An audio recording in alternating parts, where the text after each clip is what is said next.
क्वाडच्या परराष्ट्र मंत्र्यांची महत्वाची बैठक 29 जुलै रोजी जपानमधील टोकियो येथे सुरू होते. क्वाडमध्ये अमेरिका, भारत, जपान आणि ऑस्ट्रेलिया हे 4 सदस्य देश आहेत. त्यामुळे त्याला या 4ही देशांचे परराष्ट्र मंत्री हजर असतील. भारतातर्फे एस जयशंकर, अमेरिकेतर्फे अँटनी ब्लिंकन, ऑस्ट्रेलियातर्फे पेनी वांग आणि जपानतर्फे योको कामिकावा हे परराष्ट्र मंत्री याच्यामध्ये सहभागी होतील. या बैठकीचं वैशिष्ट्य असं की भारतामध्ये जी या वर्षामध्ये शिखर परिषद भरणार आहे त्याच्या पूर्वतयारीचा हा भाग असेल. भारतामध्ये ही बैठक आधीच होणार होती, परंतु बायडन यांच्या काही दौऱ्यांमुळे, काही कार्यक्रमांमुळे ती लांबली. अमेरिकेमध्ये 5 नोव्हेंबरला निवडणूक होणार आहेत, त्यामुळे 5 नोव्हेंबरनंतर ही कदाचित ही बैठक होईल. या संबंधीच्या तारखा ठरायच्या आहेत. अमेरिकेची या संबंधातील भूमिका डेप्युटी असिस्टंट सेक्रेटरी कॅमिल डॉसन आणि नॅन्सी जॅक्सन यांनी अलीकडेच स्पष्ट केली.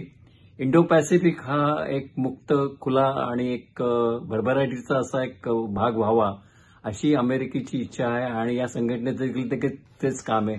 त्यामुळे आर्थिक मदत करणं, उद्योग वाढवणं, इंटरनेट कनेक्टिव्हिटीला बळ देणं, मॅरिटाईम सिक्युरिटीचा भाग त्याच्यामध्ये त्यांनी पण गृहीत धरलेला आहे आणि इतरही ह्युमॅनिटेरियन असिस्टंट असो अशा अनेक प्रश्नावर एकमेकांना मदत करणं हा एकंदर याचा अजेंडा आहे.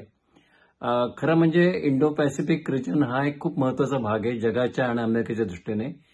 जगातील निम्मी लोकसंख्या इंडो पॅसिफिक रिजनमध्ये राहते आणि इकॉनॉमीचा म्हणजे अर्थव्यवस्थेचा 2/3 भाग याच्याशी निगडीत आहे.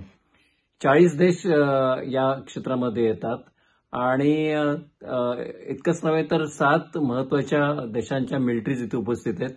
अमेरिकेच्या मिलिटरीची देखील एक लक्षणीय उपस्थिती या भागामध्ये आहे. अमेरिकेचा एकंदर व्यापार आणि आयात निर्यात याच्याशी याचे संबंध येतो. त्यातच अलीकडच्या काळामध्ये चीनच्या उचापती दक्षिण चीन समुद्रामध्ये वाढलेल्या आहेत. त्यामुळे अनेक देशांना त्याचा त्रास होतो. तर चीनला डेटरंट म्हणून खरं म्हणजे ही संघटना अस्तित्वात आली. खरं अस्तित्वात आली ही 2004 मध्ये ज्यावेळेला त्सुनामीची लाट आलेली होती. त्यावेळेला नंतर 2007 मध्ये त्याला फॉर्मल स्वरूप असं जपानने दिलं. परंतु नंतर अमेरिकेला असं वाटलं की चीनला रोखायचं असेल तर या संघटनेला आपण अधिक बळ द्यायला पाहिजे. त्यामुळे 2017 पासून ही संघटना अधिक बळकट होत गेली आणि याचा अजेंडा अधिक विस्तारित होत चाललेला आहे. आता अमेरिकेमध्ये निवडणुका होऊ घातल्या असल्यामुळे कोणत्या अध्यक्ष सत्तेवर येणार याविषयी अनिश्चितता आहे. परंतु या धोरणाला बायपार्टिझन सपोर्ट आहे. त्यामुळे कोणतंही सरकार आलं तरी देखील ही संघटना आणि त्याचं एकंदर कामकाज पुढे नेटाने चालू राहील.